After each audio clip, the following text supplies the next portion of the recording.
warahmatullahi wabarakatuh. Waalaikumsalam. Yang suaranya besar dapat hadiah murah nanti. Ini kan suka umroh. Alhamdulillah. Wassalatu wassalamu ala Rasulillah Sayyidina Muhammad ibn Abdullah wa ala alihi wa sahbihi wa mawala wa la hawla wa la quwwata illa billah. Allahumma la sahla illa ma ja'altahu sahla wa anta taj'al sawba awil hazna idza syi'ta sahla bi rahmatika ya arhamar rahimin. Amma ba'd. Bapak-bapak, ibu-ibu, pada pertemuan hari ini kita akan lanjutkan bahasan kita tentang mujahadatun nafs. Mujahadah itu artinya satu kegiatan yang sungguh-sungguh dan serius untuk mengendalikan nafsu kita. Kenapa nafsu atau tempatnya berada di dalam hati kita itu perlu dibenahi, perlu dikendalikan? Itu pertanyaan besar. Kita sudah membahas pada pertemuan sebulan yang lalu terkait dengan bagaimana tabiat dari nafsu itu. Tabiat dari nafsu itu kalau berdasarkan informasi dari Nabi adalah makhluk yang punya kecenderungan selalu membangkang. Itu an-nafs. Kita sudah cerita di mana pada saat ketika nafsu diciptakan itu terjadi pembangkangan kepada Allah Subhanahu wa taala. Yang kedua, ciri nafsu yang kedua itu adalah suka mengajak kita kepada sesuatu yang jahat. Wa ma ubarri'u nafsi innan nafsa la'amaratun bisu'. Kata Nabi Yusuf, saya gak akan ikuti nafsu saya. Kenapa? Karena nafsu itu, kata Nabi Yusuf, perkataannya direkam oleh Allah dalam Al-Quran surat Yusuf, nafsu itu selalu mengantarkan pada keburukan. Maka orang yang selalu menjadikan nafsu sebagai Tuhannya, hidupnya pasti bermasalah. Di mana nafsu ada? Di dalam hati. Kalau ditanya tempatnya di mana? Di dalam hati. Ada aduwika nafsuka allati baina jambi. Kata Nabi, kenapa saya mengatakan nafsu dia ada dalam hati? Hati ini bukan hati yang bersifat materi ya. Kan ada hati materi yang bisa kita makan tuh, sate hati, bukan. Tapi ada di jantung. Yang jantung itu ada satu titik, di situ tempatnya. Kita nggak mungkin bisa membahas karena sangat filosofis. Tapi di dalam jantung itu ada yang disebut dengan qalbun yang bersifat spiritual. Kalau spiritual nggak bisa diukur dengan kacamata sains. Itu maksudnya. Nggak bisa diukur dengan indrawi. Tapi ukurannya itu adalah wahyu. Informasi dari Allah yang menciptakan itu. Maka akal nggak bisa bermain di situ. Kenapa? Bukan wilayahnya. Kalau Anda menggunakan akal untuk memahami yang metafisik pasti keliru. Itu maksudnya. Ada nggak akal tahu tentang azab kubur? Ada nggak? Nggak ada. Dan akal nggak mampu menjelaskan itu. Dari mana kita dapat informasi kalau azab kubur itu ada? Dari mana? Dari mana? Dari wahyu. Quran bicara. Yang kedua, hadis menjelaskan. Kalau tidak ada wahyu menjelaskan, azab kubur nggak ada. Tapi karena ada wahyu, maka untuk memahami tentang azab kubur, siksa kubur, dan nikmat kubur itu harus melalui informasi dari Allah. Kenapa? Metafisik nggak terlihat. An-nafs tempatnya di qalbun, hati.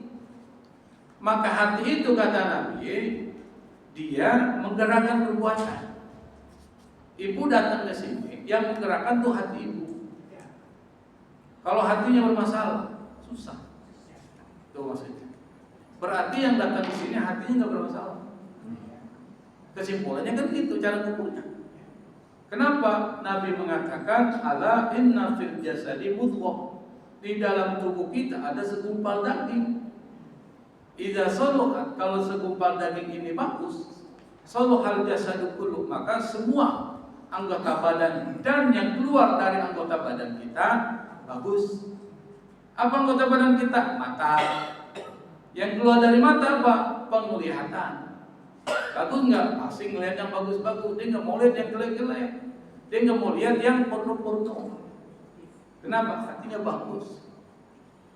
Telinga, anggota badan, nggak mau dengar yang buruk-buruk, yang negatif, fitnah, kebohongan, nggak mau. Sebaliknya, dia pasti dengar yang bagus-bagus. Apa? Kalau ada nasihat-nasihat agama, dia suka. Kalau ada ceramah-ceramah keagamaan, dia hadir. Kalau ada baca Al-Quran dibacakan, dia senang. Ada orang dibaca Quran terganggu. Ada nggak? Nah, itu artinya bermasalah. Kalau orang non-muslim lain, tapi muslim terganggu dengan bacaan Quran, masalah nggak tuh? Artinya bermasalah, perlu dibenahi. Tapi kata Nabi, iza fasadat, kalau hati itu rusak, maksudnya rusak itu ada penyakit-penyakit yang gerogoti. Fasadal jasadu kullu, maka semua yang keluar dari anggota badan pasti akan rusak. Pikirannya masih kotor. Kenapa? Gimana caranya saya bisa korupsi dengan kebijakan? Gimana saya caranya dapat mendapatkan keuntungan dengan kebijakan yang saya buat? Dia buat aturan-aturan yang menyenangkan dirinya, tapi nggak memberi kemaslahatan buat publik. Kita lihat enggak di dalam masyarakat kita, negara kita terjadi. Misalnya saya beri contoh, bensin, Petralite, Pertamax, Turbo. Petralite berapa harganya, Pak? 10.000. Berapa? 10.000. Pertamax 13 lah, ya. 12 ya? 12.000. 12.000, Turbo naiklah 1.000 jadi 13. Pas dibentuk Satgas untuk menyelidiki terkait dengan BBM itu cuma 4.000. Berapa yang dikorupsi? 6.000. 6.000 untuk Pertalite, gila nggak tuh? Bayangkan, untuk masyarakat saja mereka mengambil kebijakan yang membuat susah kita. Tuh. Kenapa? Itu tadi kita akan bahas. Hatinya bermasalah. Nah, karena itu maka pelajaran tentang penyucian hati dan mujahadatun nafs itu jadi penting. Kenapa? Karena yang menggerakkan anggota tubuh kita dan perbuatan kita. Kata Nabi, ala wahiyal qalbu, ketahuilah segumpal daging itu adalah hati. Maka hati itu menjadi pembahasan yang penting dalam Islam. Kenapa penting? Karena yang pertama, yang menggerakkan perbuatan itu hati. Satu. Yang kedua, yang bisa nyelamatin kita nanti masuk surga itu hati. Ada nggak dalilnya? Ada, Pak. Yauma la yanfa'u malun wala banun illa man atallaha biqalbin salim. Hari di mana harta enggak ada manfaatnya, anak tidak ada manfaatnya, yang manfaat apa? Illa man atallaha biqalbin salim. Kecuali orang yang datang kepada Allah, pulang kepada Allah dari kehidupan dunia ini ke alam barzakh, kalau ke alam akhirat biqalbin salim, dengan hati yang bersih. Berarti kesimpulannya apa? Yang bisa sampai kepada Allah, Allah tempatnya di mana? Allah tempatnya di mana? Di mana? Mana nggak tahu? Di mana, Bu? Allah tempatnya di hati. Ya, kalau ratusan orang ada Allah di hati orang itu. Allah tinggal di mana? Aras. Aras di mana? Oh, di atas. Di atas loteng. Hah? Di langit berapa? Nah, bersemayam di aras. Kalau bahasa kita di Sidratil, tempat yang tertinggi ada aras. Berarti di surga nih. Kalau ketemu Allah berarti ketemunya di mana? Surga. Itu kan bahasanya begitu. Berarti untuk masuk surga hati harus apa? Bersih. Di sini Anda membersihkannya dunia, bukan di akhirat. Sudah selesai. Apalagi di alam kubur menyesal. Ibu-ibu nanti masuk ke alam kubur menyesal. Ya Allah, kenapa gua dulu masih hidup? Gua nggak banyak beramal. gue nggak banyak sedekah, jarang puasa, sholatnya juga seperti ayam matok makanan, kok gitu kan, cepat. Ini salah. Nanti pas masuk ke dalam kubur, sebelum ada penyesalan, sekarang udah membenahi. Diajarkan oleh para ulama kita, oleh Nabi diajarkan, yaitu tentang mujahadatul nafs. Kemarin kita sudah bahas tuh konsepnya. Sekarang kita bahas adalah praktisnya. Pertanyaan how, bagaimana melakukan mujahadatun nafs atau tazkiyatun nafs, membersihkan diri, hati kita atau jiwa kita. Kita bahas satu-satu. Para ulama sufi mereka membuat satu konsep, yang konsep itu perlu kita pahami dan terapkan dalam hidup kita. Konsep ini konsep Imam Ghazali. Imam Al-Ghazali kenapa sampai pada konsep ini? Berdasarkan pengalaman yang dia lakukan. Imam Al-Ghazali ini orang pintar, cerdas, tapi pernah dalam hidupnya dia salah arah. Kenapa? Hidup dia lebih diorientasikan pada dunia. Apa? Yang pertama, ilmu untuk berdebat, ilmu untuk mencari kekayaan, ilmu untuk popularitas dan jabatan. Itu yang dilakukan. Akhirnya setelah dia dapat itu semua, dia gelisah. Apa yang sebenarnya saya cari? Karena gelisah itulah maka Imam Ghazali mengalami sakit. Setelah dia mengalami kegelisahan dan sakit, lalu kemudian dia uzlah, melakukan penyendirian, melakukan perenungan. Setelah melakukan perenungan, lalu kemudian dia membenahi dirinya, membenahi hati, yang dibenahi hatinya. Dengan ilmu yang dimiliki dia mampu melakukan itu. Lalu kemudian baru dia tulis satu buku berdasarkan pengalaman dia melakukan penyucian hati, dengan buku yang paling populer saat ini sampai sekarang ini masih dibaca orang, diamalkan orang dan diterjemahkan ke dalam berbagai bahasa dunia. Namanya kitab Ihya Ulumuddin, menghidupkan ilmu agama. Imam Al-Ghazali menggabungkan antara fikih dan tasawuf, digabungin. Yang dulu fikih. Orang kalau udah bicara fikih, kadang-kala bisa jadi fasik dia. Tapi ketika digabungkan dengan tasawuf, maka fikih menjadi lebih terhormat. Salah satu konsep yang dia rumuskan Imam Al-Ghazali di dalam kitab Ihya Ulumuddin ini yang perlu ibu paham ini. Kalau ingin selamat nih, mau selamat nggak bu? Nah sekarang harus tahu tuh konsepnya, nanti terapin. Kalau yang nggak hadir nggak tahu, gua harus ngapain nih, bingung. Makanya pentingnya majelis ilmu itu, ibu harus jadi tahu apa yang harus dilakukan. Kalau nggak ngaji nggak tahu. Makanya orang-orang yang dikehendaki baik oleh Allah, digerakkan hatinya tuh hadir. Kenapa? Karena diinginkan kebaikan. May yuridillahu bi khairan, kata Nabi, barang siapa yang Allah kehendaki kebaikan kepada orang itu, yufaqihu fiddin, maka dia akan diberikan pemahaman tentang agama. Orang bisa paham agama kalau ngapain? Kalau ngapa? Belajar. Kalau belajar, ngaji, jadi paham. Kalau dia paham, maka diberikan kebaikan. Maksudnya apa? Hidupnya terarah. Hidupnya ini tahu mana yang buruk, mana yang tidak buruk, mana yang baik, mana yang buruk, tahu. Mana yang halal, mana haram, tahu. Orang yang tidak tahu halal haram diterobos saja. Ini haram nih, bodoh.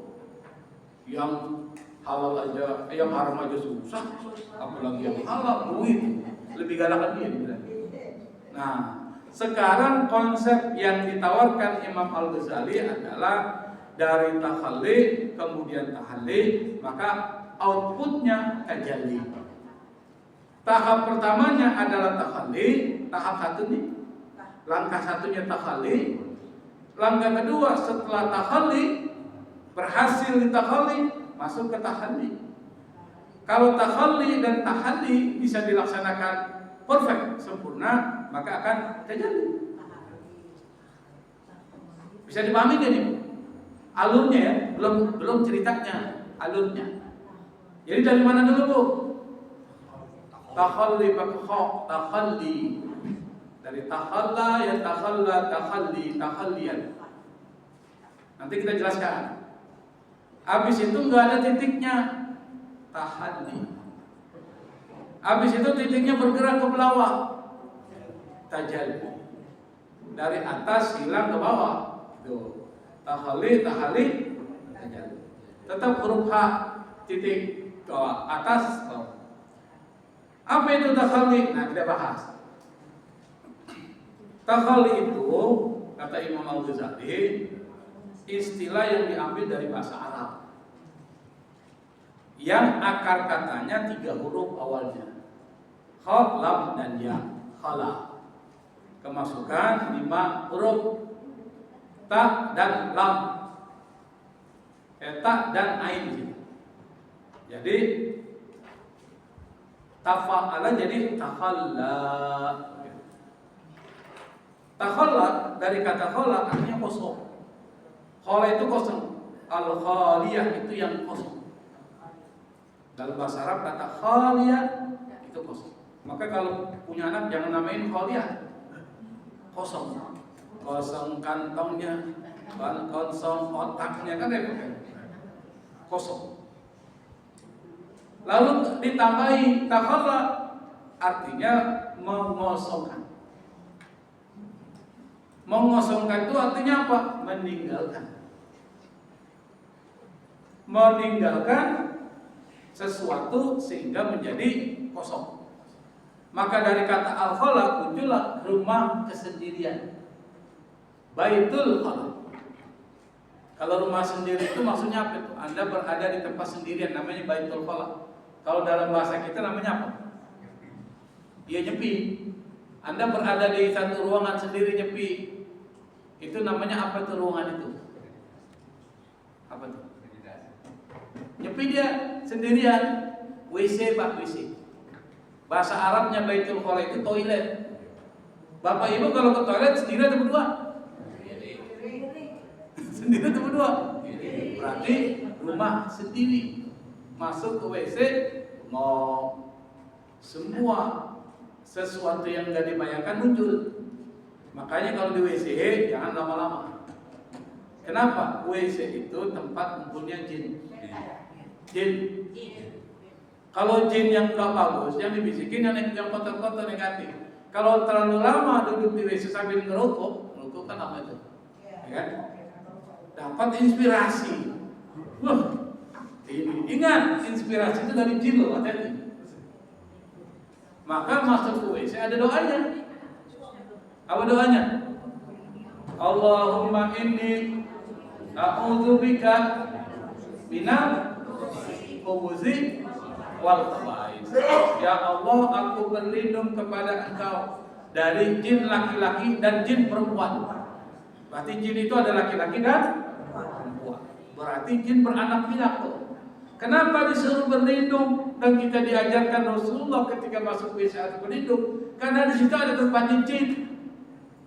Jangan sampai Anda masuk ke situ Anda dipengaruhi oleh yuwaswisu fi sudurin nas minal jinnati wan nas. Diberikan waswas. Inspirasi yang negatif. Wah, sekarang saya dapat bagaimana caranya korupsi? Dapatnya di WC, Pak. Dibisikin oleh jin. Itu baitul khala. Nah, dari kata khala itu ketambahan takhalla dalam bahasa Arab artinya mengosongkan. Ketika diambil dalam ilmu tasawuf, ilmu tazkiyatun nafs, maka diartikan satu aktivitas, satu proses yang di situ ada pembersihan dan pengosongan hati. Jadi hati kita ini terisi sekarang. Terisi oleh apa? Sesuatu. Apa itu? Ada penyakitnya, ada yang sehat terisi. Ada nodanya, noda ada titik-titik hitam. Ada itu. Nah, titik hitam ini yang bikin kita sulit menerima kebenaran. Kalau hati kita semuanya ada titik hitam, tertutup nggak? Ketika tertutup, khatamallahu ala qulubihim wa ala sam'ihim. Allah tutup hatinya. Kalau Allah tutup hatinya, gelap. Kalau dia gelap, bisa terima cahaya? Nggak bisa, gelap.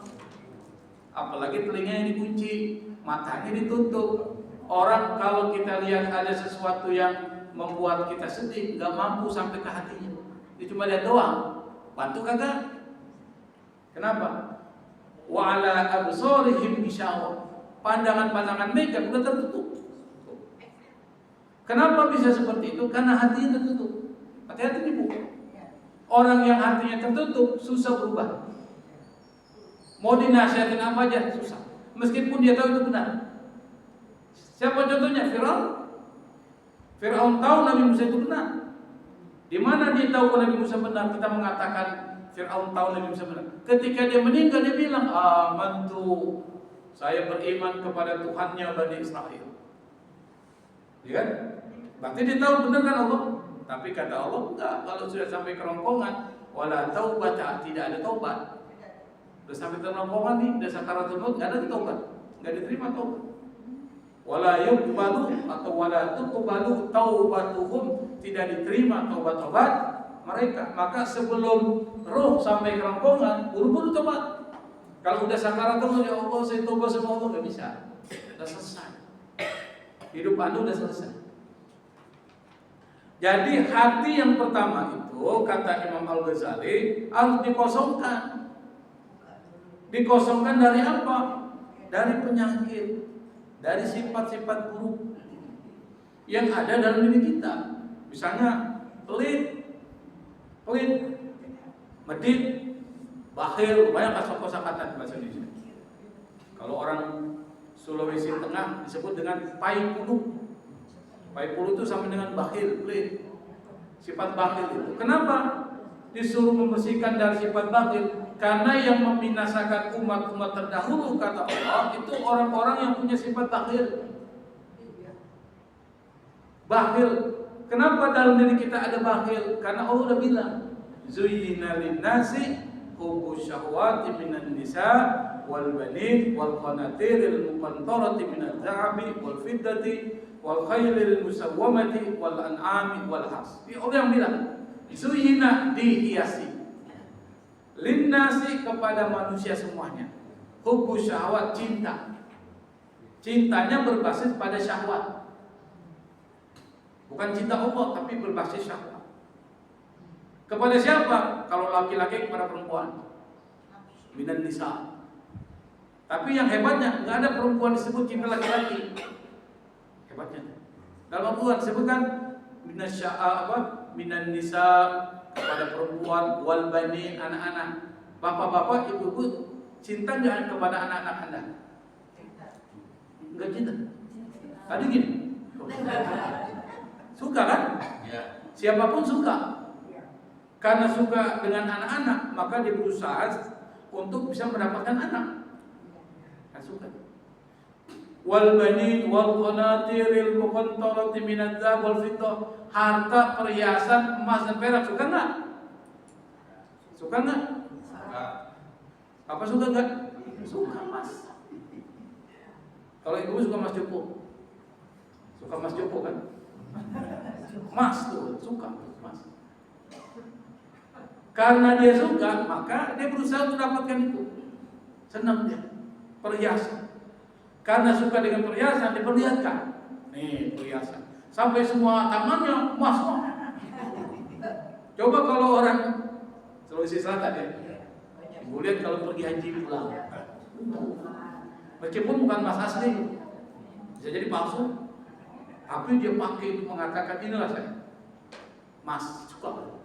Apalagi wal khailil musawwama, di sini diartikan transportasi, di sini dianggap kuda, tapi kan nggak mungkin kuda kan? Kita anggap adalah transportasi. Apa transportasi? Motor, mobil. Suka nggak dengan mobil? Pasti semua suka. Yang nggak suka karena belum punya mobil aja. Ya? Kenapa nggak punya mobil? Gak ada duit itu, Ustaz. Ada duitnya mau beli, nggak ada parkirannya. Di sini susah.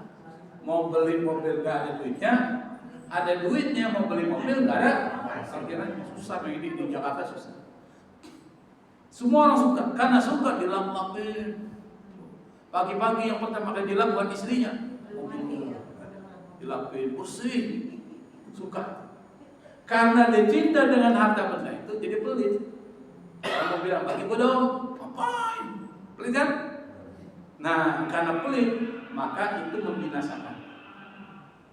Maka pelit harus dihilangkan. Kata Allah, wa may yuqashuha nafsihi fa ulaika humul muflihun. Kalau orang dijaga dari sifat kikir, pasti dia sukses. Itu disebutkan dalam Al-Quran. Maka penyakit-penyakit hati dan sifat-sifat yang buruk yang ada dalam diri kita itu tadi bersihin. Apa? Yang pertama sombong. Kita ini kan begitu. Jadi orang kaya sedikit, nggak boleh ngeliat orang miskin, udah. Nah miskin. Ada orang miskin lewat bau lagi, gitu. Lewat dibilang bau, ditutup hidung. Ya kan? Sombong. Atau dia punya jabatan, direndahin yang bawahan, tukang sapu direndahin. Ria, tadi punya perhiasan emas, kasih lihat orang. Kalau dibagi sih nggak apa-apa, dikasih lihat doang. Ya kan? Kalau dibagi enak tuh, kasih lihat mas gua nih. Akhirnya apa dia bilang? Sombong. Apa dia bilang tuh? Sombong. Maka muncul kesannya gitu. Dengki, nggak boleh orang senang, kita yang susah. Ada ibu-ibu tetangga beli baju baru, yang ngeliatin gelisah, sampai kemudian besok sakit tuh yang kepalanya, paginya udah pakai koyok dua sini. Kenapa? Tetangga beli baju baru, lumayan kan? Dia nggak suka kalau orang senang. Itu baru nggak sukanya biasa. Tapi kalau dia nggak sukanya aktif, dengkinya aktif, dia sebarin itu. Dia beli baju baru, jelas aja dia tuyul gitu. Dia bilang biara tuyul. Orang dengar, wah biar tuyul datang satu kampung digerebek tuh. Padahal belum ada bukti. Padahal dia mungkin punya tabungan atau dia beli mobil misalnya. Karena hidupnya kita anggap susah, beli mobil, curiga kita. Boleh jadi dia dapat warisan. Warisan di mana? Mungkin dia orang tuanya punya tanah berapa ratus hektar, dikasih dia 20 hektar. 20 hektar harganya mahal, bisa sampai 4M misalnya. Beli mobil Alphard 1M bisa. Masih tinggal 3M. Dianggap dia korupsi lah. Dianggap dia miara tuyul dan seterusnya. Itu dengki. Dendam. Dendam itu bahaya tuh. Kalau orang dendam, sewaktu-waktu pasti dia akan balas. Tapi dilihat kesempatan. Lewat nih, dia pernah ngatain gue nih. Cepat lewat sini, gue kasih paku di bawahnya nih. Motornya nih, udah siapin dia tuh. Bahaya tuh, kena paku motor nggak berimbang, jatuh. Pas jatuh di situ ada sesuatu prak, palak, pung, mati. Oh, dendam.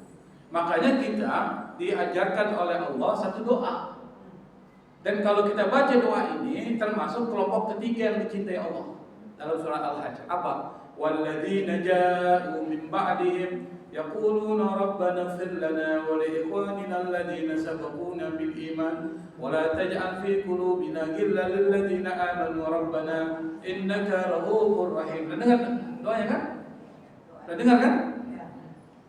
Rabbana ighfir lana, ya Allah ampuni kami, wa li ikhwanina, dan kepada saudara-saudara kami alladzina sabaquna bil iman, yang sudah meninggal dalam keadaan iman mendahului kami. Wala taj'al, jangan jadikan ya Allah fi qulubina, dalam hati-hati kami ini ghillan, dendam, dengki.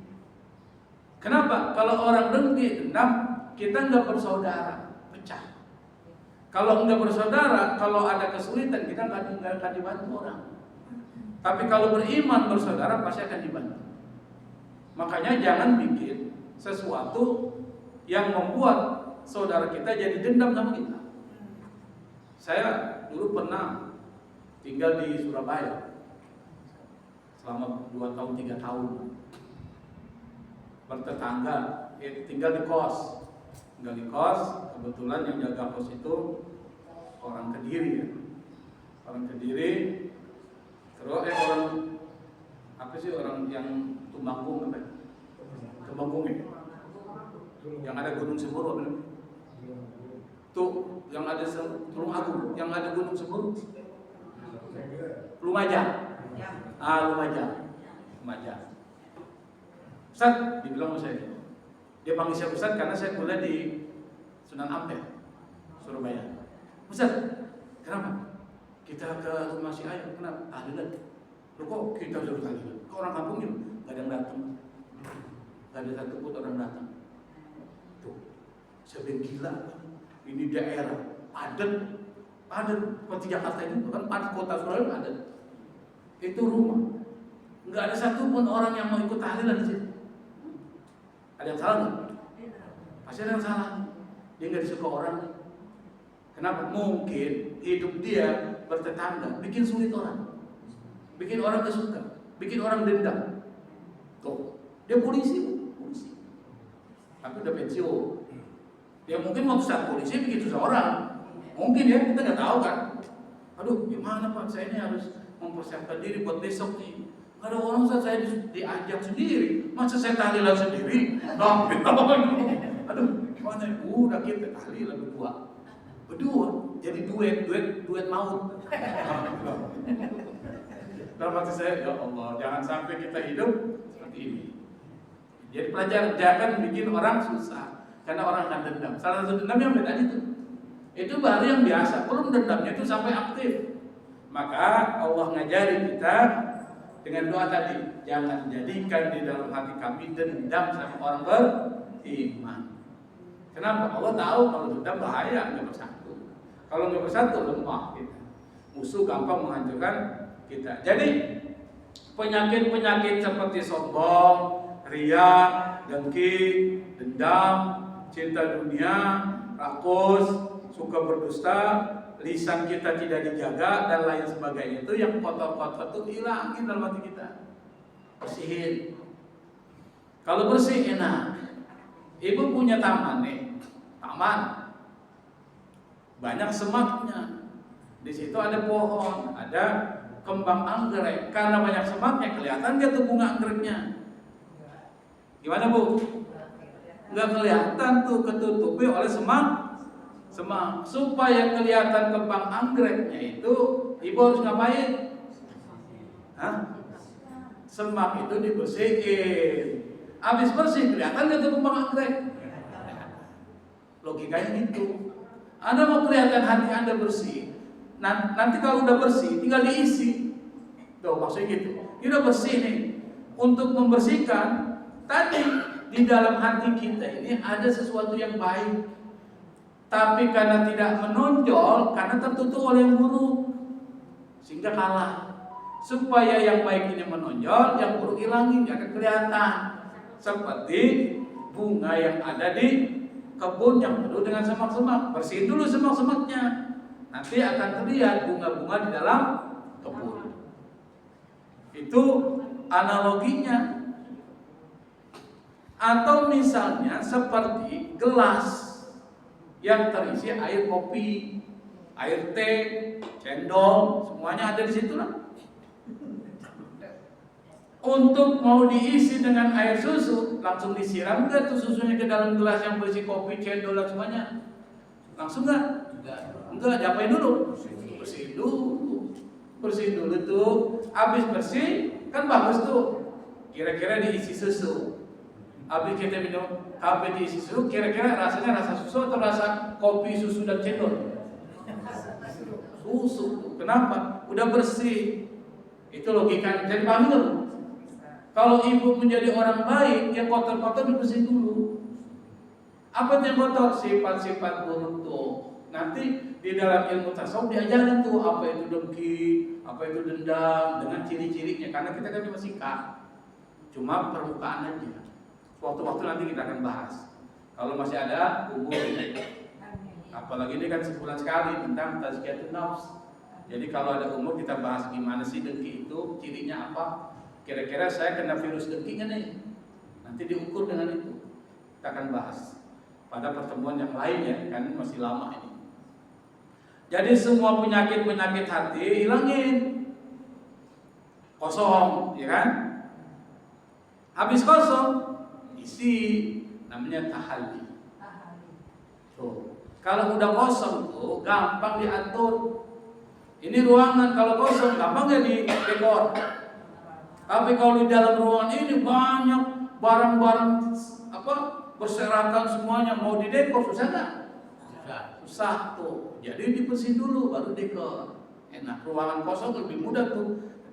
Nah, maka setelah tahalli kosong tuh hati kita dari sifat-sifat buruk, penyakit-penyakit hati atau amradul qulub, maka kemudian jangan berhenti di kosong doang. Kalau kosong doang, gak ada manfaatnya dong. Gelas kosong ada manfaatnya enggak?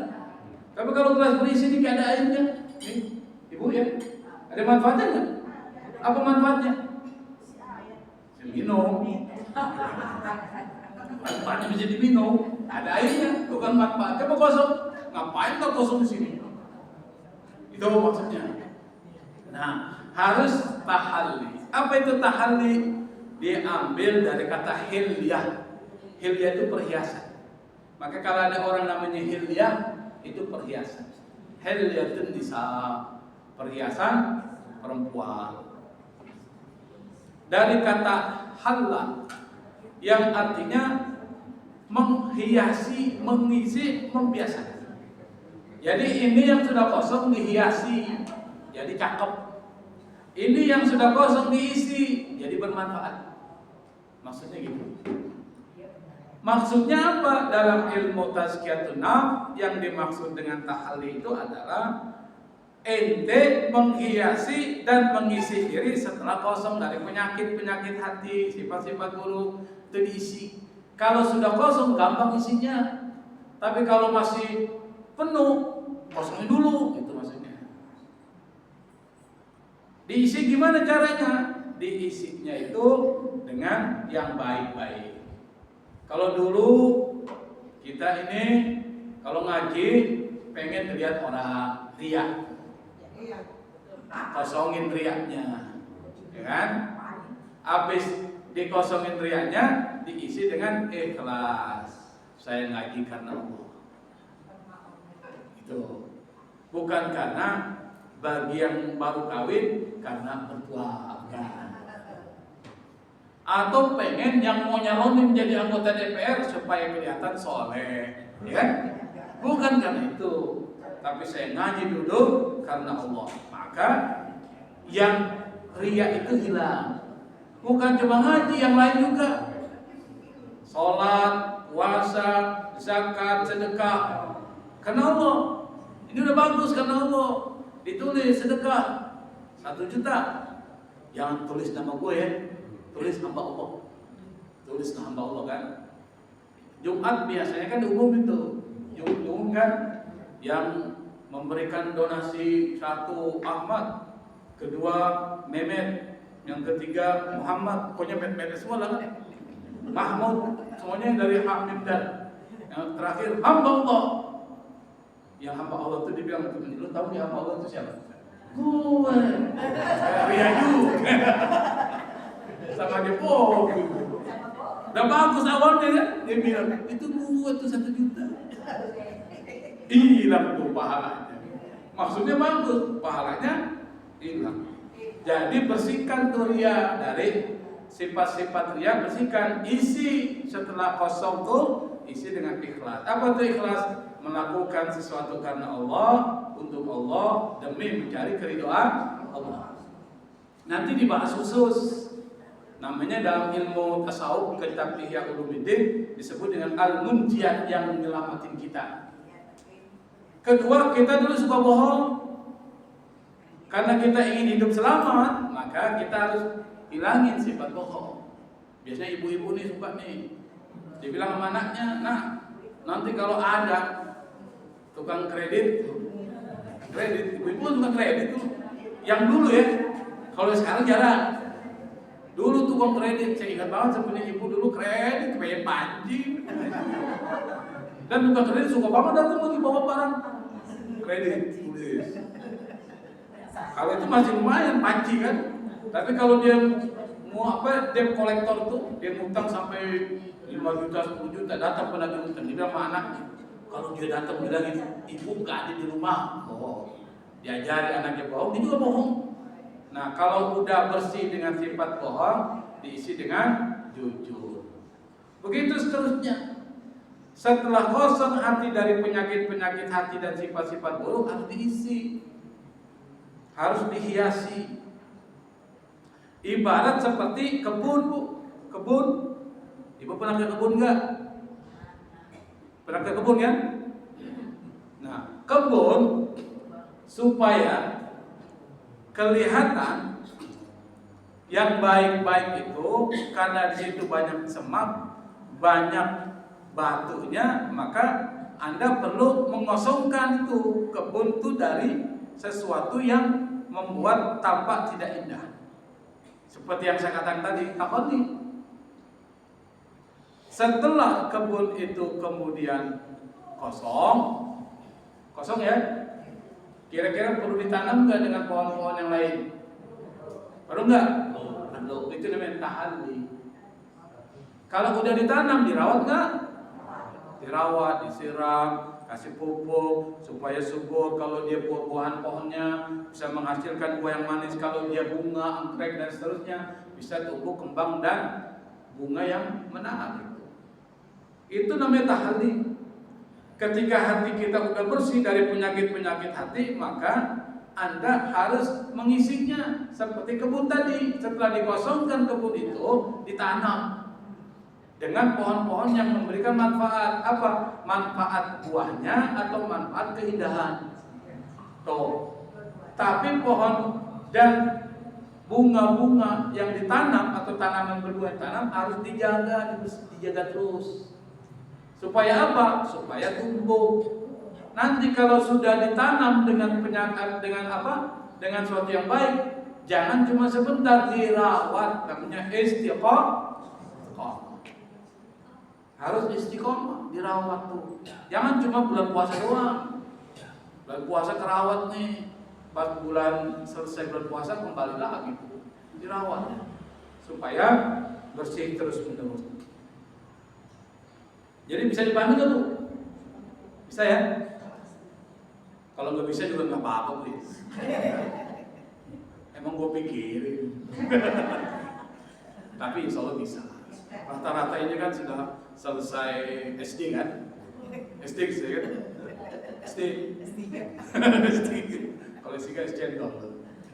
Kalau sudah selesai SD berarti udah paham. Kalau saya bilang sudah selesai S1 kan nggak enak. Jadi SD aja, SD, SMP, SMA. Artinya mudah-mudahan bisa dipahami. Kalau kita buat analoginya banyak, Bu. Banyak. Atau seperti cermin. Cermin nih. Cerminnya penuh dengan debu, bisa nggak ngaca? Nggak bisa ngaca. Nggak kelihatan kita. Debu semua. Mau ngaca, apa mau cakep nih? Kok ada debu semua? Yang kelihatan warnanya coklat semua tuh. Karena debu kan? Supaya kelihatan wajah kita diapain tuh? Bersih. Bening. Cukup nggak dibening? Enggak. Perlu dikasih apa itu supaya kelihatan terang tuh. Kaca dibersihin pakai apa tuh? Pakai sesuatu lah yang bisa membuat cemerlang. Itu namanya tahalli. Kalau sudah tahalli itu, maka masuk yang ketiga. Tuh, tajalli. Bukan jali-jali, tajalli. Kalau jali-jali itu lagu Betawi. Ini dia si jali-jali. Ada ya? Ini tajalli. Tajalli itu dari kata jali itu terang, tampak, kelihatan. Maka ketika kemasukan kata tajalli, artinya menampakkan, menyingkap, kemudian bercahaya. Maksudnya apa? Orang yang hatinya sudah bersih dari penyakit, bersih dia. Kemudian dia isi dengan yang baik-baik, sifat-sifat terpuji, maka orang itu naik kedudukannya, berada di alam yang lebih tinggi. Namanya alam malakut. Kenapa? Semua yang baik-baik. Kalau orang selalu yang baik-baik, apa dibilang? Ini bukan orang nih, ini malaikat. Nabi Yusuf kan pernah dibilang begitu oleh orang-orang yang diundang Siti Zulaikha di satu perjamuan. Kenapa? Karena perempuan-perempuan saat itu, temannya Siti Zulaikha, istri daripada gubernur Mesir, itu bilang, Zulaikha ini gimana sih? Masa pembantu tertarik? Rendah banget sih, kan begitu kan? Kalau majikan tertarik sama pembantu, rendah nggak sih?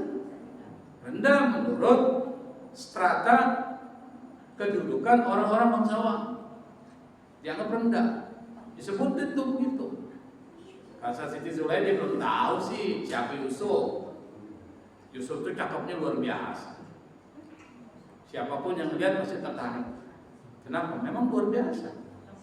Akhirnya apa yang terjadi? Dia undanglah para perempuan itu, diberikan jamuan, ya kan? Dalam surat Yusuf kan dijelaskan tuh, dikasih buah-buahan. Masing-masing di depan ada piring isinya buah-buahan, apel. Untuk memakan buah-buahan nggak mungkin langsung, bangsawan kok makan langsung, kecuali bapak tuh kasih apel, ibu sama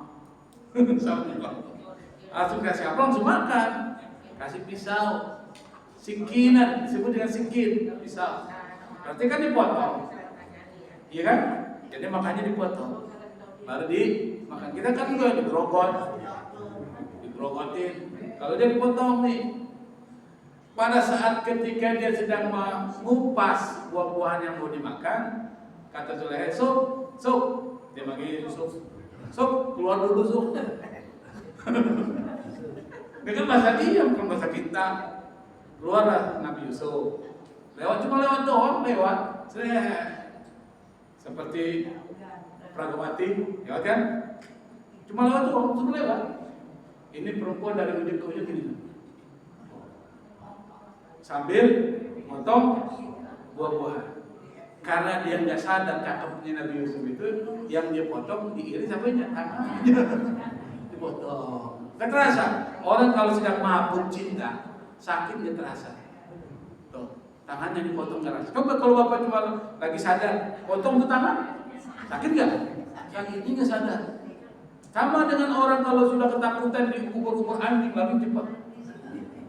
Sampai dia bisa loncat itu pagar yang tinggi tuh. Karena saking takut dia lompat dia. Tuh begitu tuh orang harus depannya. Sama. Ketika dia lihat itu apa dia bilang? Ma hadza basyara in huwa illa malakun karim.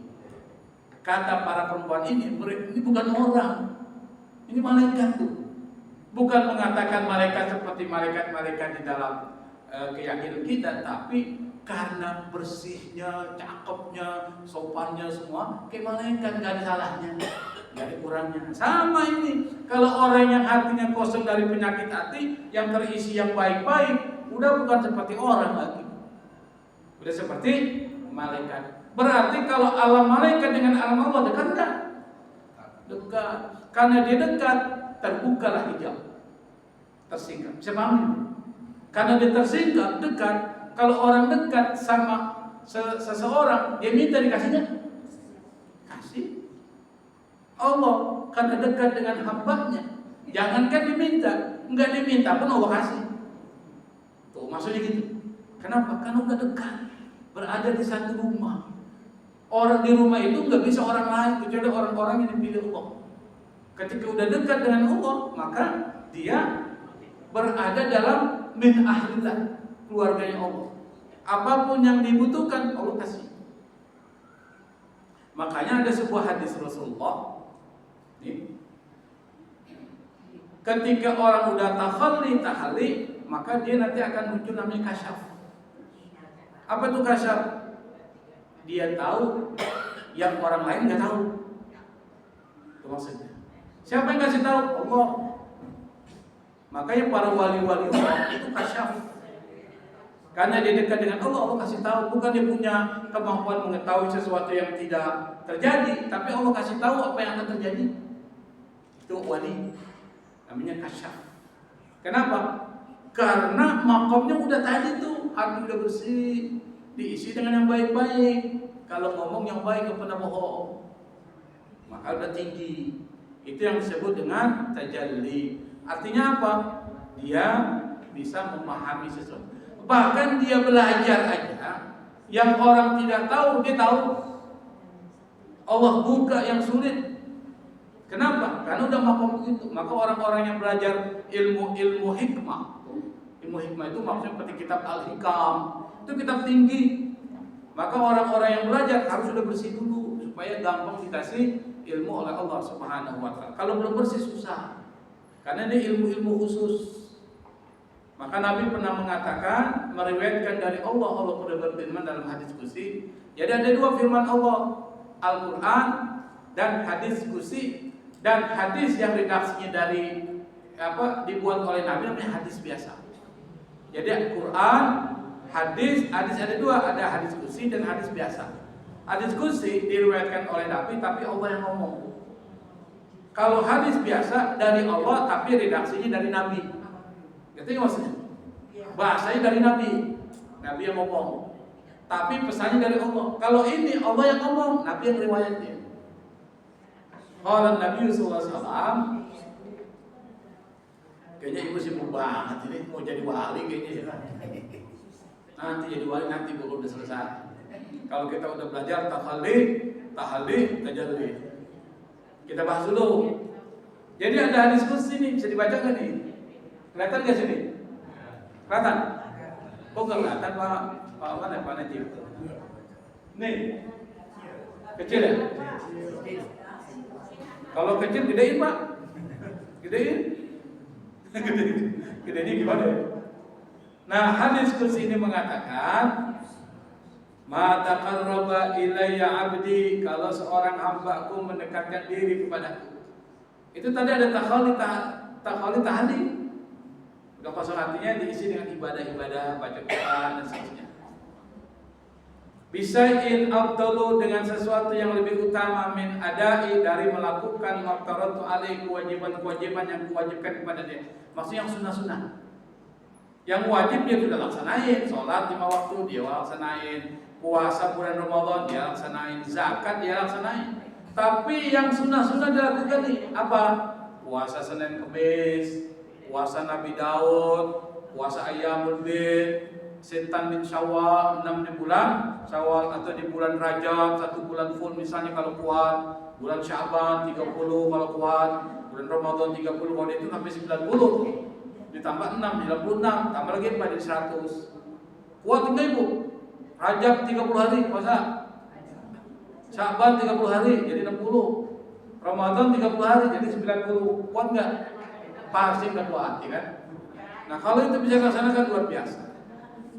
Kalau yang sunnah dia lakukan, nih, setelah yang wajib dia jalankan, wa ma yazalu yataqarrabu 'abdi ilayya bin nawafili hatta uhibbahu, dan dia terus melakukan pendekatan diri kepadaku, kata Allah, dengan yang sunnah-sunnah sampai aku cinta sama dia, kata Allah. Makanya harus istiqomah. Ibu misalnya mau sholat duha sunnah, terus jangan sampai berhenti. Kalau berhenti, kembali lagi dari awal. Kembali dari awal, artinya apa? Anda tidak istiqomah. Yang disebut istiqomah nggak berhenti, kecuali ada penyakit atau sakit. Tapi kalau sengaja dia tinggalin, nggak istiqomah. Jangan istiqomah. Yang sunnah dilaksanain, tapi istiqomah nggak terputus. Sampai aku cinta sama dia, kata Allah. Apa yang terjadi kalau Allah cinta sama dia? Fa idza ahbabtuhu, kalau aku cinta sama dia, kata Allah, kuntu sam'ahu alladhi yasma'u bi, aku akan jadi telinga yang digunakan untuk mendengar. Telinganya Allah. Ada yang terlewatin nggak kalau pendengaran Allah? Nah, Anda akan mengetahui sesuatu yang enggak diketahui orang. Wa kuntu basarahu alladhi yabsuru bi, aku akan jadi mata yang digunakan untuk melihat. Wa yadahu allati yabtashu bi, aku akan jadi tangan yang digunakan untuk memukul. Kalau dia memukul nih, maka itu adalah pukulan Allah. Bayangkan kalau Allah yang mukul gimana cerita? Apalagi tadi? Wala in sa'alani, kalau dia minta kepadaku, kata Allah, la u'tiyannahu, pasti Di sini pakai lam. Kalau kita belajar bahasa Arab ada namanya huruf taukid. Di sini ada lam, ada nun belakangnya. La utiyanna, pasti aku akan berikan kepada dia. Kalau dia minta. Orang yang tadi itu. Wala inda'ani la ajabtuhu. Kalau dia la ujibannahu, kalau dia doa kepadaku, minta kepadaku, berdoa, la ujibannahu, aku pasti akan ngabulin doanya. Wala in ista'adzani la uidzannahu, kalau dia minta perlindungan kepadaku, kata Allah, aku kasih perlindungan kepada dia. Pakai huruf taukid dua, la uidzannahu. Itu kalau belajar bahasa Arab. Wa ma taraddat an syai'in ana fa'ilu taraddudi an nafsil mu'min yakrahul maut wa akrahu masa'atahu. Artinya apa? Kalau orang udah dekat kepada Allah, Allah dekat sama dia. Saya berikan contoh. Siti Maryam. Dalam Al-Quran disebutkan. Kenapa disebutkan? Ya Maryam innallaha astafaki wa tahharaki wastafaki ala nisa'il alamin. Kata Jibril, dia bilang, wahai Maryam, Allah sudah memilih engkau. Allah menyucikan engkau, bersih dia. Seperti tadi, udah hatinya kosong dari penyakit, bersih, semuanya bersih. Wastafaki, dan Allah pilih engkau ala nisa'il alamin, di seluruh semua perempuan-perempuan yang ada di dunia. Artinya apa? Nanti yang akan jadi pimpinan para perempuan di surga, salah satunya Siti Maryam. Dia akan jadi pemimpin-pemimpin Anda di surga. Kalau masuk surga, Nabi pemimpin kita. Siti Maryam akan jadi pemimpin salah satu pemimpin. Ada Siti Khadijah, ada Siti Fatimah, ada Siti Aisyah misalnya, ada Asia, Imratu Fir'aun itu. Orang-orang yang hebat semua itu. Siti Maryam bersih, tinggal di tempat, nggak pernah keluar. Dia bertasbih, minta ampun kepada Allah, berzikir dan seterusnya. Kerjaannya itu ibadah. Maka toharok ini bersihin dari semua penyakit-penyakit hati dan semua dosa. Berarti dia sudah tajalli, sudah dekat dengan Allah. Ketika dia dekat dengan Allah, Siti Maryam ngapa-ngapain, Allah sudah penuhi kebutuhannya. Ini yang membuat Nabi Zakaria kaget. Ketika dia masuk ke dalam mihrabnya Siti Maryam di Palestina tepatnya, kaget Nabi Zakaria kaget. Kenapa? Dia temukan pada saat itu musim panas, buah-buahan musim dingin. Gak mungkin menurut logika manusia ada buah-buahan musim dingin saat itu musim panas. Pada kesempatan yang lain ditemukan ada buah-buahan musim panas pada saat itu musim dingin. Karena kaget dan rasa ingin tahunya tinggi, Nabi Zakaria tanya, "Anna laki hada ya Maryam?" Kau dapatkan ini dari mana? Apa kata Siti Maryam? Hada min indillah. Ini semua dari sisi Allah Subhanahu wa ta'ala. Ini yang membuat Nabi Zakaria langsung mendekatkan diri kepada Allah. Dia minta supaya diberikan anak, Allah kasih namanya Yahya. Kalau bukan terinspirasi dengan Siti Maryam, Nabi Zakaria tidak akan melakukan itu. Berarti Siti Maryam hebat. Apa yang bisa dipetik dari cerita Siti Maryam dalam Al-Quran? Kalau orang sudah dekat, hatinya bersih, diisi dengan yang baik, maka dia akan tajalli dengan Allah Subhanahu wa ta'ala. Akhlaknya, sifat ikhlas, sabar, syukur, itu udah jadi bagian dari dirinya. Gak bisa dipaksain, udah bagian dari dirinya sifatnya. Kalau udah jadi sifatnya, melekat pada dirinya, spontan. Nggak perlu disuruh, sedekahin deh. Nanti kalau disuruh nanti manfaatnya begini, pahala begini, nggak pakai disuruh tuh orang itu, langsung dia beri sedekah. Kalau ini kan disuruh dulu, ayo masukin tromol, lewatin. Lo lewat aja melewati nofret, gak diisi kan? Dimotivasi yang ustadznya, barang siapa yang bersedekah maka harta nggak berkurang, itu bisa menerima manfaat baru sedekah. 10.000 tuh. Kalau orang yang sudah seperti Siti Maryam, spontan aja. Ada orang jatuh naik motor, kita ketawain, ketawa tuh. Kalau dia enggak, langsung dia bantu. Ada orang kesulitan, dia langsung bantu. Otomatis dia akan lakukan. Kalau orang seperti itu nggak ada rasa dendam, tidak ada rasa iri hati, tidak ada rasa terhadap orang lain, hidupnya tenang kan? Tenang, sisa ada sakinatul qalbi. Nah, itu yang disebut dengan manifestasi orang yang hatinya bersih, diisi dengan yang baik-baik, maka hidupnya akan gitu. Dengan Allah dekat, orang lain cinta sama dia. Kenapa? Karena akhlaknya bagus. Kalau orang akhlaknya bagus, para sahabat pernah nanya, ya Rasul, akhbirni an aksari ma yudkhilun nasal jannah. Beritahukan kepadaku apa yang membuat orang masuk ke dalam surga yang paling banyak apa? Apa kata Rasul? Taqwallahi wa husnul khuluq. Yang bikin membuat orang masuk surga itu takwa kepada Allah dan akhlak yang baik. Untuk sampai akhlak yang baik, tazkiyatun nafs menjadi wajib. Ibu kalau ingin masuk surga jadi orang baik, wajib ketahui ilmu ini, wajib jalaninnya. Kalau sudah dijalankan, insya Allah ibu akan jadi orang yang baik.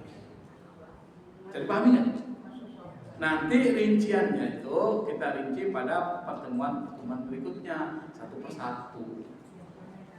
Mudah-mudahan masih hidup. Kalau masih hidup ketawa dia.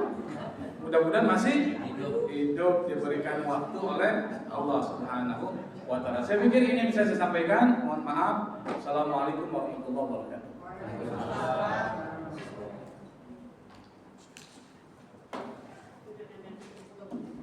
Ya, Bapak Ibu, di dua kesempatan bertanya.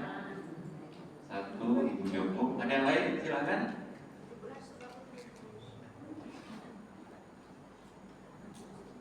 Assalamualaikum warahmatullahi wabarakatuh. Waalaikumsalam.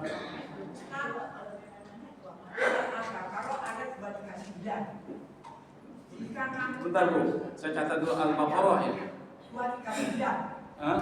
239. Al-Baqarah 239. Ya. Ya, silakan. Jika kamu takut ada bahaya, sholatlah sambil berjalan atau dalam kendaraan. Apabila telah sampai sholat, itu maksudnya berapa? Coba dibacain ayatnya Bu. Ya. Ayat 239. Ya, dibacain ayatnya. Ayatnya banyak. Ayat banyak.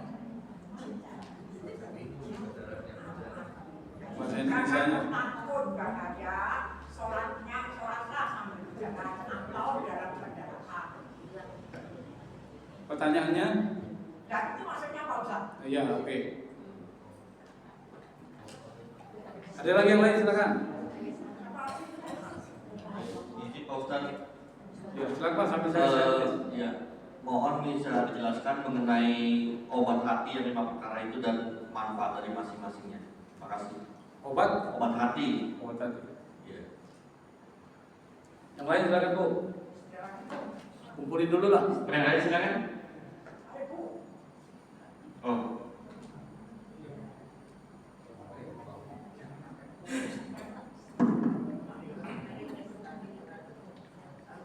Ustaz, saya sebenarnya sih tadi awalnya mau tanya, tapi karena Ustaz secara langsung sudah jawab soal tajari sebenarnya. Yang tadi Ustaz katakan itu kan sebenarnya ada di surat Al-Imran ayat 37. Al-Imran 37. Iya, yang itu pertanyaan Nabi Zakaria kepada Maryam kan, ini makanan dari mana? Kalau jawab seterusnya. Jadi Ustaz akan bentuk tajari, tapi langsung Ustaz sudah menginformasikan. Karena dan juga sudah disampaikan tentang Maryam itu dipilih sama Allah sebagai orang wanita yang suci dan seterusnya. Itu sebagaimana ada yang di surat Al-Imran juga ayat 42. Jadi tajali ini kan proses ujung ya, dari proses pembersihan hati, ujung akhir gitu. Terima kasih. Wassalamualaikum. Waalaikumsalam warahmatullahi wabarakatuh. Ada yang lain? Yang lain silakan.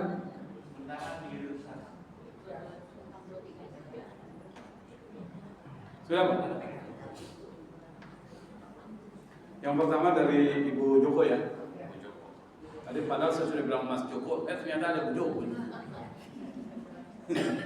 Jadi dari Ibu Joko ayat 239 surat Al-Baqarah. Fa in khiftum farijalan aw rukbanan. Fa idza amintum fazkurullaha kama 'allamakum ma lam takunu ta'lamun. Ini kalau kita artikan Bu, di dalam surah Al-Baqarah ini, jika kamu takut kepada musuh, maksudnya hitung takut kepada musuh, maka sholatnya itu bisa dalam keadaan berdiri atau dalam keadaan berjalan atau mengendarai kendaraan. Tapi kalau Anda merasa aman, fa idza amintum fazkurullaha kama 'allamakum, maka ingatlah Allah dalam doa salat itu sebagaimana yang diajarkan, berarti normal. Kan gitu. Ayat ini itu bicara tentang salat khauf yang gak mungkin kita laksanain sekarang. Ini hanya konteksnya Rasulullah. Kenapa? Karena salat gak boleh ditinggal. Dalam keadaan apapun, sholat tetap dilaksanakan. Anda sakit, boleh nggak sholat? Nggak boleh. Nggak ada alasan untuk meninggalkan. Kalau nggak bisa berdiri ya duduk, nggak bisa duduk ya berbaring, nggak bisa berbaring menggerakkan tangan dengan isyarat. Kalau isyarat nggak bisa juga, innalillahi wa inna ilaihi raji'un, mati dia. Maksudnya kan, termasuk dalam peperangan. Peperangan kan berat. Anda bayangkan peperangan berat, kalau seandainya kita pernah langsung sholat sudah dibunuh orang musuh, tetapi nggak boleh ditinggal. Nah ini kan persoalan nih. Maka kemudian Rasulullah diajarkan oleh Allah sholat tetap dilaksanakan. Gimana caranya? Dalam posisi yang diberikan kemudahan. Yang penting hati masih terikat dengan Allah. Sholat jangan ditinggal. Maka dalam keadaan itu kalau Anda takut tidak aman, tiba-tiba Anda sholat seperti sholat orang normal, lalu ditembak oleh orang, dipanah oleh musuh misalnya, maka sholatnya tetap waspada terhadap peperangan, terhadap musuh. Dengan keadaan berapa? Di jalan, bisa berjalan, berdiri, atau mengendarai kendaraan. Nah di sini menjadi dasar sholat itu bisa berubah. Jadi bagi Allah nggak penting bentuknya, bagi Allah hati Anda terikat dengan Allah. Tapi ayat itu untuk konteks sekarang, meskipun ada fikih salat khauf, tapi nggak pernah terjadi. Sekarang nggak ada. Iya, betul kan? Apakah itu berarti hukum Allah nggak relevan? Bukan. Ditunda keberlakuannya. Kenapa ditunda keberlakuannya? Karena nggak ada alasan hukum untuk melaksanakan itu. Apa alasan hukum? Disebut dengan illah. Dalam bahasa fikih, usul fikih, metodologi hukum Islam disebut dengan illah. Alasan hukumnya nggak ada. Maka yang seperti itu nggak lagi. Kira-kira bisa terjadi nggak dalam keadaan yang lain? Bisa jadi. Kalau keadaan seperti zaman Rasulullah kita nggak tahu. Terjadilah seperti itu, maka sholatnya bisa menggunakan kode itu. Sama dengan perbudakan, budak. Dulu pada zaman Rasulullah, kalau Anda misalnya puasa, ya kan? Lalu kemudian Anda berhubungan suami istri, suami dengan istrinya di bulan puasa, lagi puasa, maka salah satu dendanya itu, sanksinya adalah tahrirur raqabah, membebaskan budak. Zaman dulu memang ada perbudakan, lalu kemudian dibebaskan. Zaman sekarang ada budak nggak? Dan nggak ada. Berarti nggak berlaku lagi dalam aturan, bukan nggak berlaku, ditunda keberlakuannya karena nggak ada konteks yang mengharuskan membayar, membebaskan budak. Kira-kira bisa terjadi di zaman yang akan datang, misalnya pada zaman yang akan datang kita tidak tahu. Itu terjadi kondisi seperti itu. Kalau itu terjadi kondisi seperti itu, maka berlakulah hukum tadi. Bisa dipahami nggak? Bisa ya? Karena banyak orang ngerendahin aturan syariat Allah, dibilang berarti nggak relevan dengan perkembangan zaman. Nggak relevan berarti, karena itu tadi. Tapi kita bantah, bukan nggak relevan, tetapi alasan hukumnya, konteksnya belum ada. Jadi pahami ya? Alasan seperti itu. Pertanyaan yang berikutnya adalah terkait dengan persoalan apa tadi Pak? Obat hati yang Iya. manfaatnya. Obat hati itu banyak. Kalau dalam bahasa Imam Al-Ghazali disebut dengan al-munjiat, yang menyelamatkan diri kita. Kenapa? Karena itu menjadi obat terhadap penyakit-penyakit hati yang disebutkan tadi. Misalnya apa? Ria, obatnya ikhlas. Rakus, obatnya zuhud dan qanaah. Kalau dia rakus terhadap dunia, maka obatnya apa? Zuhud. Kaya boleh, tapi jangan terikat oleh dunia yang halal yang diambil. Ketika qanaah merasa cukup dengan apa yang diberikan Allah, nggak perlu ngingetin atau nggak perlu mencari-cari rezeki orang lain. Qanaah. Tapi kemudian ada yang mengatakan lagi, obat hati itu bukan cuma mencakup itu, tapi segala sesuatu yang baik bisa jadi obat hati. Maka kemudian dibuatkanlah satu lagu tuh, ya kan, untuk gampang diingat. Siapa yang bikin lagunya? Topik tuh. Dan itu diambil dari hadis Rasulullah. Apa? Obat hati itu adalah baca Quran. Oh, obat hati. Kenapa? Karena orang kalau baca Quran tersulut, ini akan hilang di penyakit-penyakitnya, dibersihin. Ibarat orang diterapi dengan surat. Kedua apa lagi? Ada obat hati, kan? Ada 5 perkaranya. Yang pertama baca Quran dan maknanya, kan? Yang kedua apa lagi itu? Sholat malam dirikanlah. Sholat malam. Kalau 5 yang disebutkan oleh Opik itu tadi, yang diambil dari hadis Rasulullah, ibu jalankan, ibu jadi orang hebat. Sholat malam jalankan, ibu bilang tinggalkan. Apalagi selain itu? Puasa. Terus apa lagi? Hah? Enggak, itu yang terakhir. Pertama kan ada berapa obat hati? Ada 5. Pertama baca Quran dan pahami maknanya. Kedua, sholat malam dirikanlah. Yang ketiga, zikir malam perpanjanglah. Zikir tuh, ini obat hati semua ini. Yang keempat, berpuasa. Yang kelima, berkumpul dengan orang soleh. Itu kalau ibu lakukan itu selesai. Kenapa? Itu bisa mengikis tuh penyakit dalam hati kita. 5 itu ibu lakukan, selesai. Surga. Apalagi ditambah tadi ikhlas, ridho. Yang kita baca tadi ikhlas, ridho, yang lebih tinggi dari itu. Kalau ini amalan-amalan hati namanya tajalli, tahalli. Kita lihat tahalli itu tadi baca Quran. Jadi kalau hati udah kosong dari penyakit hati, diisi tuh. Apa yang isi? Baca Quran, sholat malam, zikir malam, berpuasa, berteman dengan orang soleh. Itu obat hati. Kalau ibu berteman dengan orang soleh, ibu akan jadi soleh. Tapi kalau berteman dengan penjahat, jadi penjahat. Begitu. Kenapa? Innal qarina bil muqarani yaqtadi. Teman itu akan mempengaruhi temannya. Kalau ngumpulnya dengan orang-orang majlis taklim, ibu jadi orang hebat, soleh. Tapi kalau ngumpulnya dengan tukang las tuh, las besi, karena bau besi.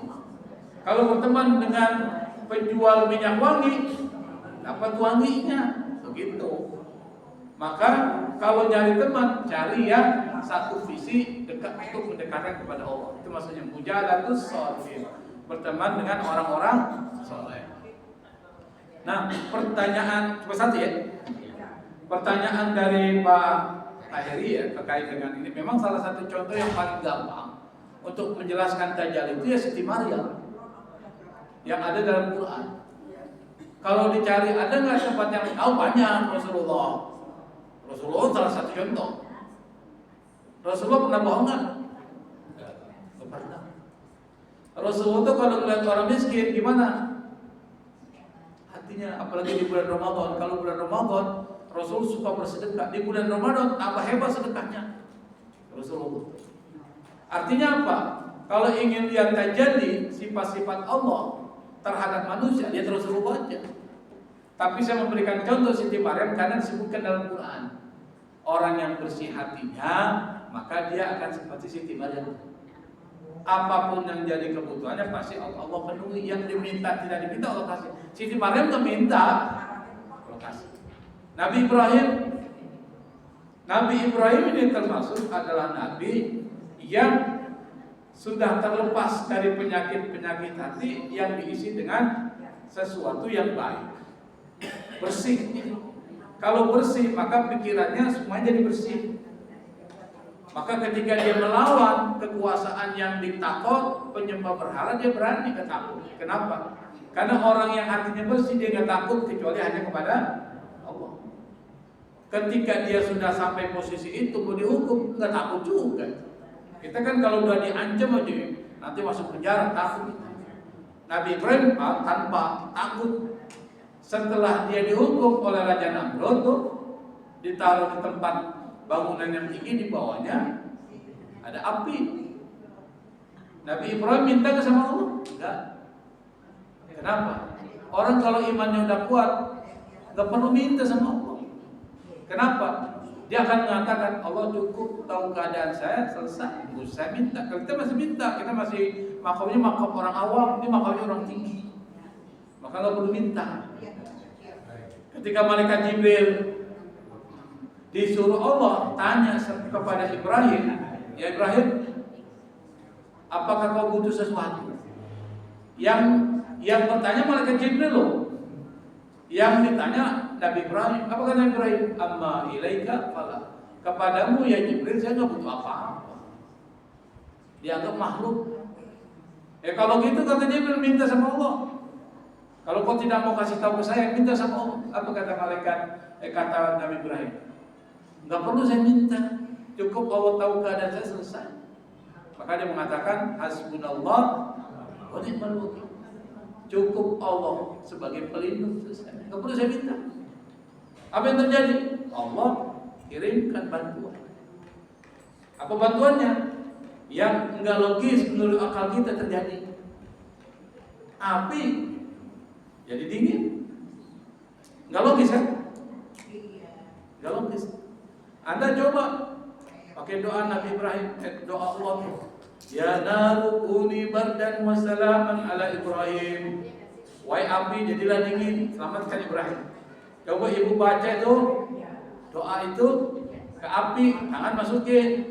Wa naru kuni bardan sama melepuh. Artinya apa? Lahirlah. Nah, pas Nabi Ibrahim serahin semua sama Allah, itu namanya tawakal. Itu tawakal. Tawakal itu nyerahin sesuatu sama Allah. Apa yang terjadi? Lebih daripada yang diminta. Kata Allah kepada api, wahai api, dingin. Allah nggak stop di situ. Coba bayangkan kalau Allah bilang, jadilah dingin. Nabi Ibrahim kedinginan. Kalau orang kedinginan mati nggak? Mati juga akhirnya. Tapi Allah bilang, wassalaman, selamatin. Jangan cuma dingin doang, selamatin dong. Dinginnya itu tidak membuat mati, tapi sejuk. Bayangkan, di dalam api seperti berada di gedung ber-AC. Hebat gitu? Hebat. Itu maksud saya. Ketika orang sudah tingkat tawakalnya tinggi, serahin sama Allah semua, itu namanya tajalli. Ngerti nggak maksudnya? Tajalli itu sudah seperti itu, sama dengan al-halaj. Al-halal, tapi dia dianggap murtad oleh ahli-ahli fikih. Kenapa? Ahli fikih itu melihat dari lahiriah. Al-halaj nih, mungkin kita pernah baca. Nanti ibu cari di internet ya tentang al-halaj. Dia saking bersih hatinya, bagus akhlak, sampai ketika dia pada posisi tajalli, dia merasa bersatu dengan Allah. Merasa bersatu, ingat, bukan persatuan dalam hakikat, bersatu dalam dunianya. Karena sama-sama bersih, Allah bersih, bersih. Maka ketika dia sedang enak zikir, tiba-tiba ada orang datang, tanya, apakah ada yang bernama Allah di dalam rumah ini? Tidak ada yang namanya halal, yang ada adalah Allah. Bayangkan. Ditanya, man anta? Apa kata Allah? Anal haq wal haq ana. Saya adalah Allah, Allah adalah saya. Bersatu. Bayangkan kalau ibu yang dengar, bapak yang dengar dengan pendekatan lahiriah, maka akan menyimpulkan murtad ini sesat. Tuh. Akhirnya dibuat majelis peradilan buat al-halal itu diputuskan berdasarkan pertimbangan fikih karena hukum harus lahiriah. Maka diputuskanlah al-halal itu melakukan kesalahan. Hukumannya adalah hukuman mati. Apakah ada lain? Silakan, saya terima hukuman. Kenapa? Karena Allah diserahin sama Allah semua. Dia nggak balas, dia nggak banding. Kalau kita kan banding, mal, gue dihukum mati, gue banding nih. Ini enggak, simak. Karena putusan itu putusan lahiriah. Ketika al-halal lalu kemudian dihukum pancu, itu darah menetes ke bumi. Lalu dari darah itu tertulis kalimat La ilaha illallah. Kira-kira matinya kafir atau murtad? Enggak murtad, enggak kafir, dia tauhid. Kenapa? Bayangkan darahnya tertulis kalimat La ilaha illallah. Kalau dia murtad enggak mungkin. Maka di sini orang mengatakan secara lahiriah al-halal yang kafir oleh ulama-ulama fikih. Tapi secara batiniah dia adalah orang yang tauhidnya kuat. Berarti urusan dia dianggap murtad dalam pengertian batin itu enggak. Itu maksudnya. Kenapa? Karena udah tajalli. Sudah menyatu dengan Allah Subhanahu wa taala. Nanti tajalli ini menjadi konsep yang bermacam-macam. Saya enggak akan jelaskan banyak. Kenapa?